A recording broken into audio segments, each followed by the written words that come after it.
CEM-vivant.com pour mieux vivre avec les ondes électromagnétiques de notre quotidien. Présente Sud Radio, la santé demain, Gilles Goncalves. Bonjour et bienvenue sur Sud Radio, l'émission La Santé Demain, une émission qui donne la parole aux acteurs de la santé, de la médecine en général et de la santé au naturel en particulier. Aujourd'hui, nous accueillons de nouveau le docteur Catherine Vuala qui va nous parler de médecine chinoise et de médecine moderne et plus précisément de l'aspect du développement de la médecine chinoise. Docteur Vuala, vous êtes médecin rhumatologue, spécialiste des maladies auto-immunes, vous pratiquez en médecine fonctionnelle et également en médecine naturelle, telle que la médecine traditionnelle chinoise, forcément, la phytothérapie clinique également. Vous êtes cofondatrice de l'Institut de recherche en médecine fonctionnelle appliquée à Genève, cofondatrice de l'école de médecine chinoise et vietnamienne Hoa Tien Giong, et pour finir, vous êtes vice-présidente de l'Institut européen des médecines naturelles et complémentaires, et membre du comité scientifique et enseignant de l'AFIM, l'Académie des médecines fonctionnelles et intégratives. Docteur Vuala, bonjour. Bonjour Gilles, bonjour à tous les auditeurs. J'aimerais commencer par une citation de Mai Huang, qui est généticienne britannique d'origine hongkongaise, qui, en synthèse de ses recherches et publications, nous dit que les cellules communiquent par champs électromagnétiques, les molécules biologiques oscillent à certaines fréquences, l'organisme fonctionne comme un système cohérent, un peu comparable à un laser biologique.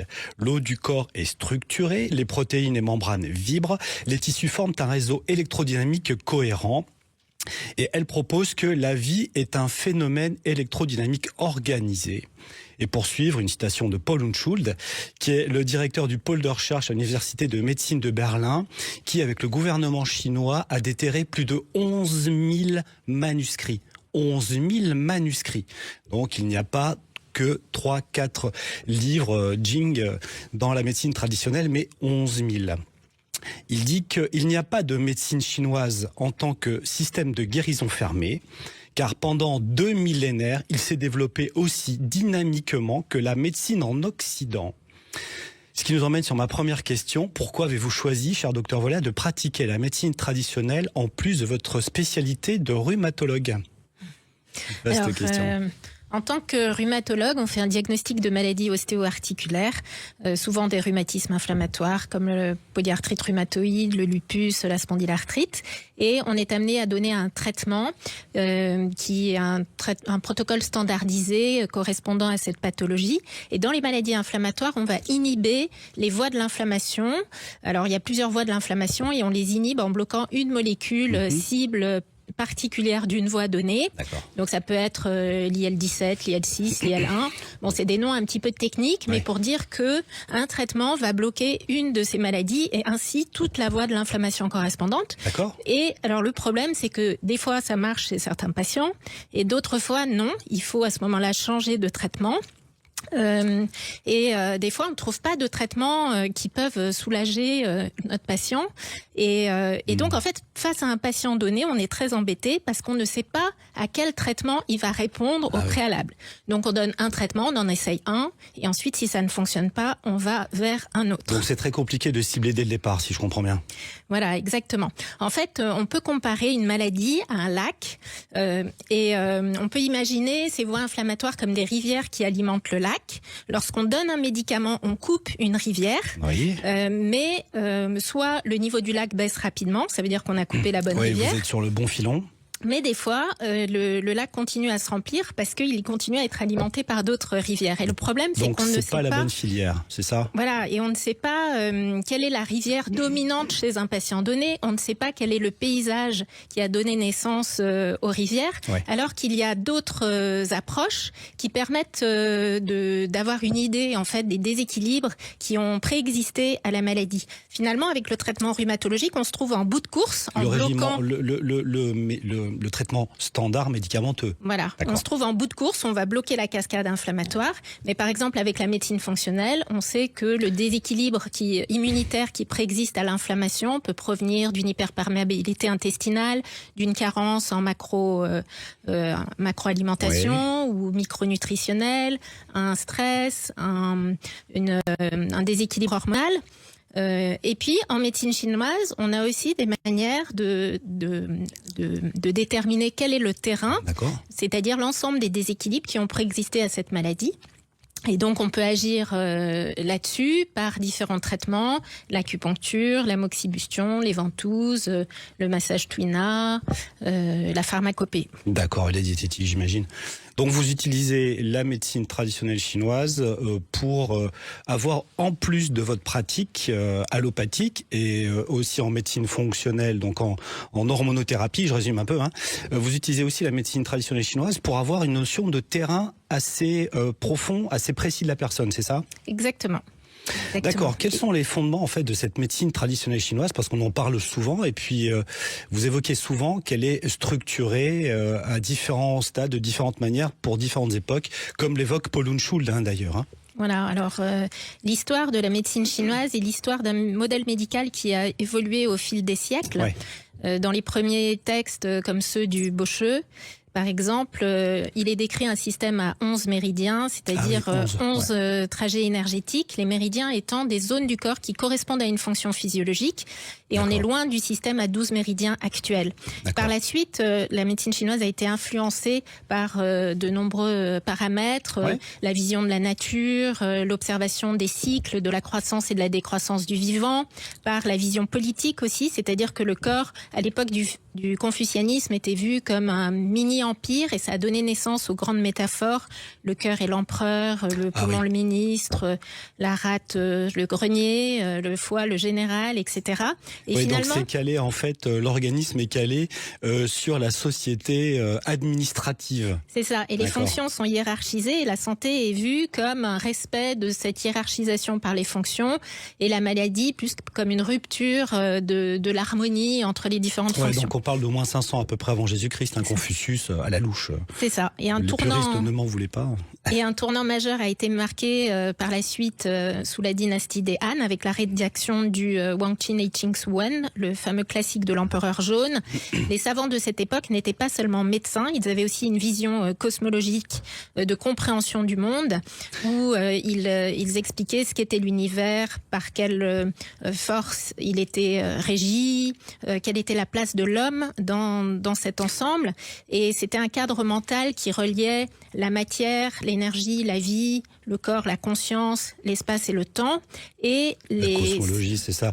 La dynastie des Han, si je me souviens bien, c'est entre moins 200 quelque chose et plus 200. Oui, c'est ça. D'accord. Et les savants ont eu l'idée d'intégrer le modèle médical à cette vision cosmologique. Et pour ça, ils ont utilisé une logique mathématique qui est héritée des temps sumériens.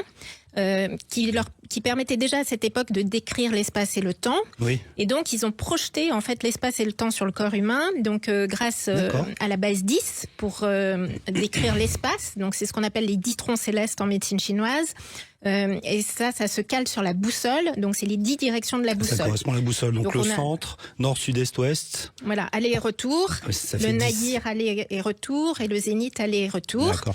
Et ils se sont servis de la base 12 pour structurer le temps. C'est ce qu'on appelle les 12 branches terrestres, ce qui a donné les 12 mois de l'année et les 12 périodes énergétiques de 2 heures qui structurent la journée et qui correspondent aussi chacune à un méridien. Et ça a permis d'aboutir au modèle à 12 méridiens actuels. Donc vous dites en fait c'est une projection de ce chiffre 12, de ce système duodécimal qui décrit la nature, les mois, les saisons, qui a été projeté sur le corps en fait. Voilà, et c'est là à mon avis que réside la plus grande puissance de la médecine chinoise, c'est d'avoir fait coller l'organisme humain à une réalité physique, puisque le corps en fait peut être vu comme une cristallisation à un moment donné de l'espace et du temps en mouvement permanent.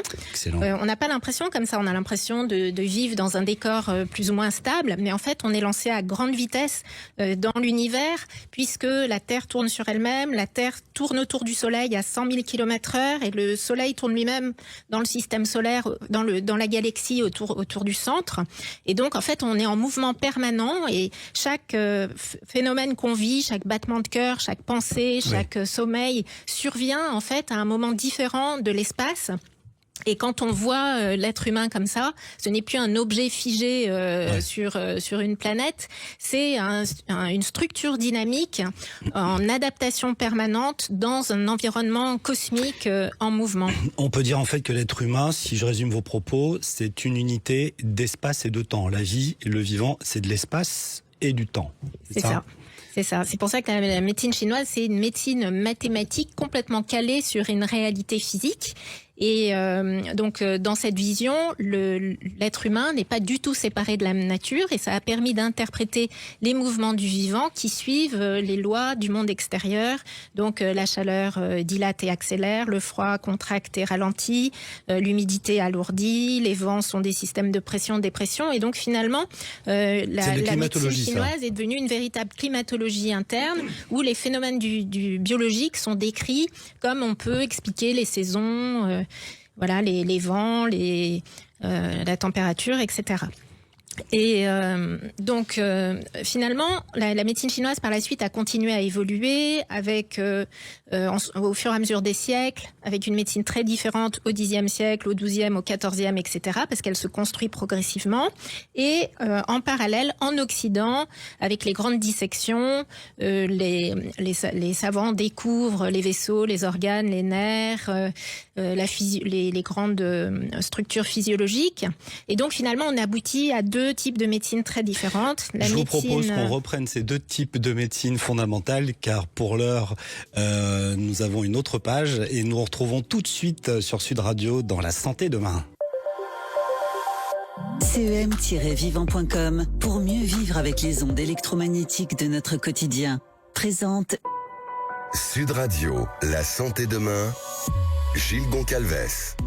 De retour avec le docteur Catherine Viola qui nous expliquait que la médecine traditionnelle chinoise était fondée sur un système mathématique duodécimal, donc 12, et décimal 10. Donc le duodécimal 12 ramène à la phénoménologie, à la climatologie, au temps, aux 12 mois de l'année, 360 jours.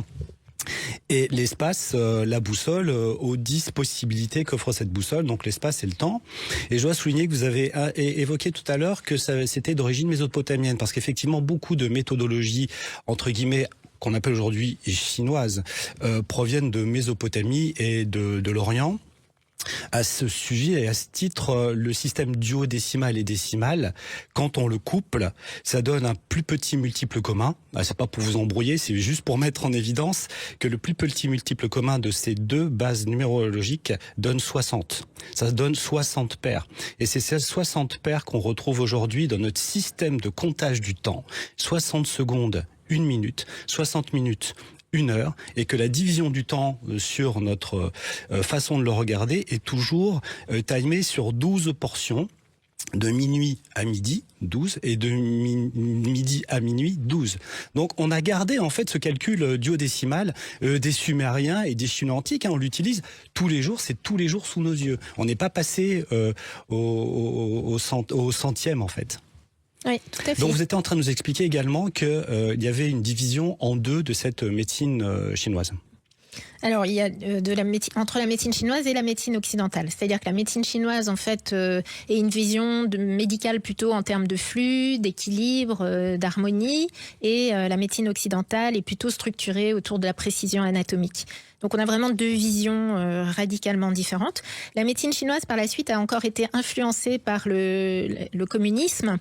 Car vu qu'il y avait plein de courants différents et que le communisme essayait d'harmoniser et de simplifier, donc il y a eu toute une simplification de la médecine chinoise qui a été encore augmentée au moment de Mao Tse-tung avec pendant la révolution culturelle la persécution de beaucoup d'intellectuels qui ont ici été tués, et ensuite ils ont introduit un modèle simplifié de l'acupuncture qu'on appelle le modèle 58, qui est celui qui est actuellement enseigné dans les universités, qui se fonde encore malheureusement sur beaucoup une vision très littérale des métaphores chinoises et qui est loin de la physiologie occidentale.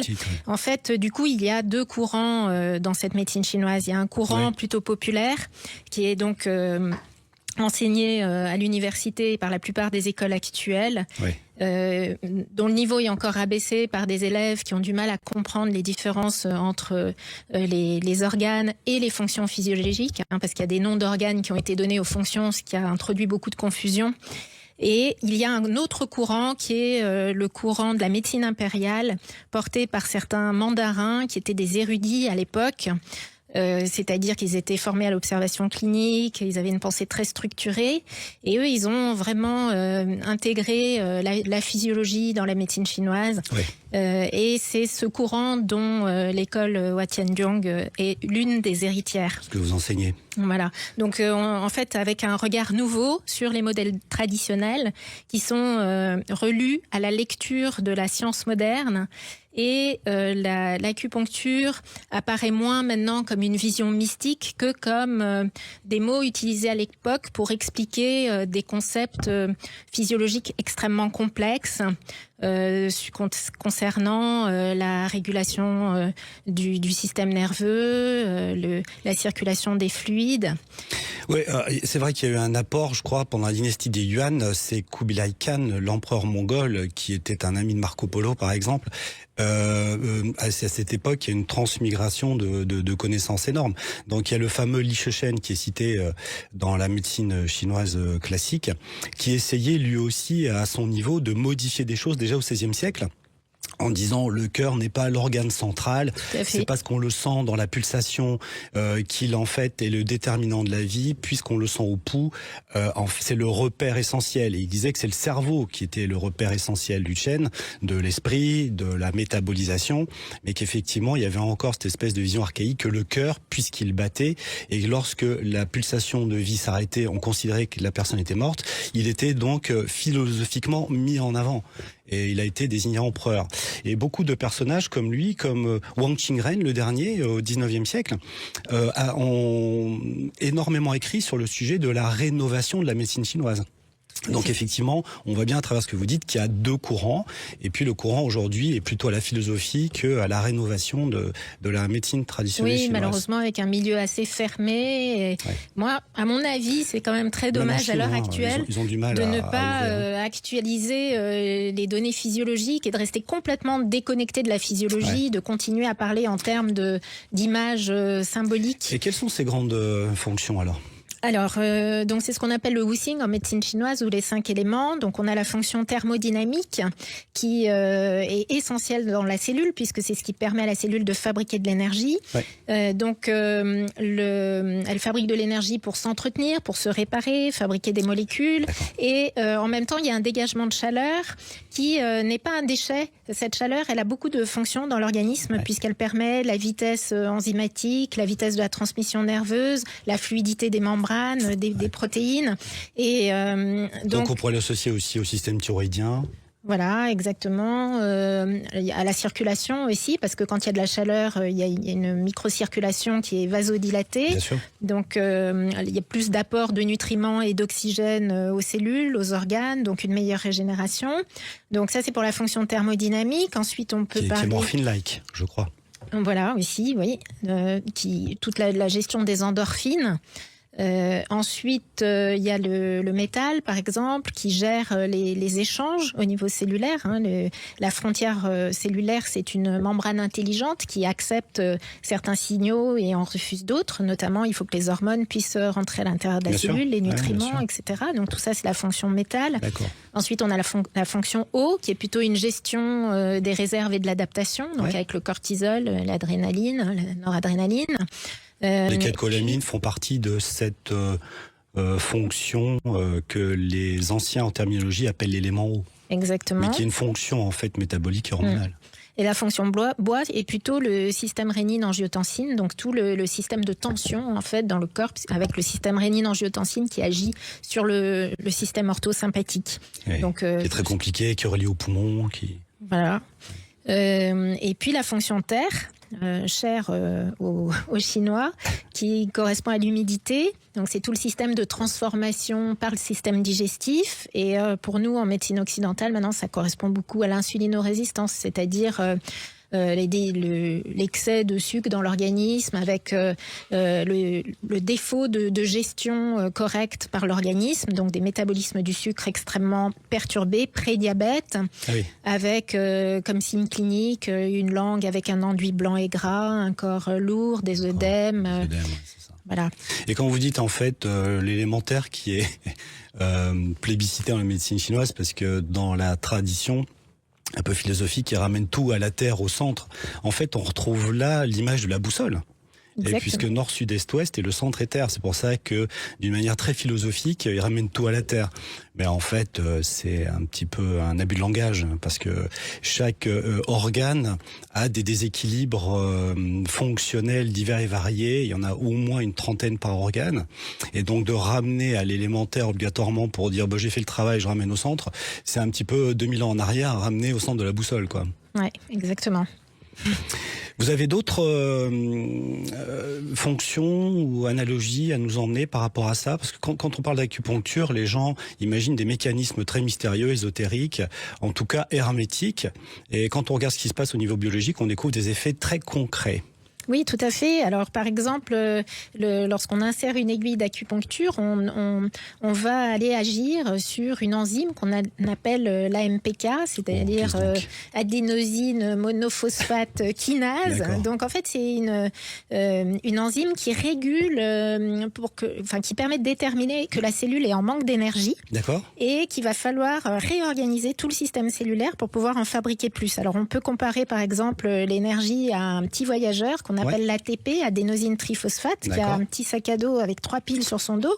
Et chaque fois que la cellule a besoin d'énergie, il pose une pile. Ouais. Donc, quand il en a posé une, il s'appelle adénosine diphosphate. Quand il en a posé 2, il s'appelle adénosine monophosphate. Ouais. Donc, quand il y a beaucoup d'adénosine monophosphate dans la cellule, ça veut dire que la cellule est en manque d'énergie, puisque chaque voyageur a déposé ses bagages, a usé. Donc, la cellule, à ce moment-là, active cette fameuse AMPK. Et donc, quand on introduit nos aiguilles d'acupuncture, on stimule toute cette réorganisation vers la refabrication d'énergie. À côté de ça, on a un effet sur la microcirculation avec... alors, il faut savoir que chaque maladie commence par une hypoxie, donc c'est très important de... Hypoxie, ça veut dire qu'il n'y a pas de sang à un endroit. Je pas résume, assez d'oxygène. Je vulgarise. Oui, pas assez d'oxygène à un endroit, donc les cellules entrent en souffrance et donc en inflammation, et c'est le début de plein de cascades qui peuvent aboutir à des maladies. Et donc, en fait, l'aiguille d'acupuncture va aller stimuler la fabrication d'oxyde nitrique, par exemple, qui est un vasodilatateur local. Ensuite, on a un effet sur le système nerveux sympathique. C'est celui qui régule les organes. Donc, on peut ainsi, dans les troubles du sommeil, aller stimuler le parasympathique qui apaise l'organisme. On peut travailler en neuro et en hormonaux, si je comprends bien, grâce aux techniques fonctionnelles de la médecine chinoise. On a parlé des endorphines. Toutes les hormones, on est capable de les stimuler. Alors, c'est des procédés un peu particuliers. Il faut bien avoir fait les liens entre la physiologie chinoise classique et la physiologie occidentale. Et je crois qu'il y a aussi une augmentation de la bioélectricité corporelle qui passe de 70 000 microvolts à 90 000 microvolts dès l'instant où on se sert des aiguilles. Voilà, donc en fait l'acupuncture a aussi un effet sur tous les aspects électriques, électromagnétiques de l'organisme. C'est même la seule médecine qui permet de les faire réagir. C'est pour ça que moi je m'en sers beaucoup dans mon activité. Le corps est un ensemble d'organes bioélectriques. Le système nerveux fonctionne par dépolarisation membranaire successive le long du nerf. Donc c'est des courants, des microvoltages, comme vous disiez, de 70 à 90 microvolts. Et le fait d'aller insérer les aiguilles, l'aiguille elle est comme une antenne. On la met dans un point d'acupuncture qui est un endroit qui a une moindre résistivité électrique, c'est-à-dire qu'il y a beaucoup d'échanges d'électrons à cet endroit-là. Et il faut savoir que le vieillissement provient beaucoup du stress oxydant. Le stress oxydant, c'est dans la respiration cellulaire, il y a des fuites d'électrons. La carburation cellulaire ne se fait pas tout à fait bien. Et donc on a besoin d'électrons pour la régénération, pour aller contre le sens du vieillissement, et l'acupuncture participe beaucoup à cela. Merci, cher docteur Ruella. Je suis obligé de vous couper parce qu'on arrive à la fin de cette passionnante émission. Merci pour vos explications. Quant à nous, chers auditeurs, on se retrouve la semaine prochaine, dimanche à 15h30, dans La Santé Demain. Merci. Sud Radio, La Santé Demain, Gilles Goncalves. Vous a été présenté par CEM-vivant.com pour mieux vivre avec les ondes électromagnétiques de notre quotidien.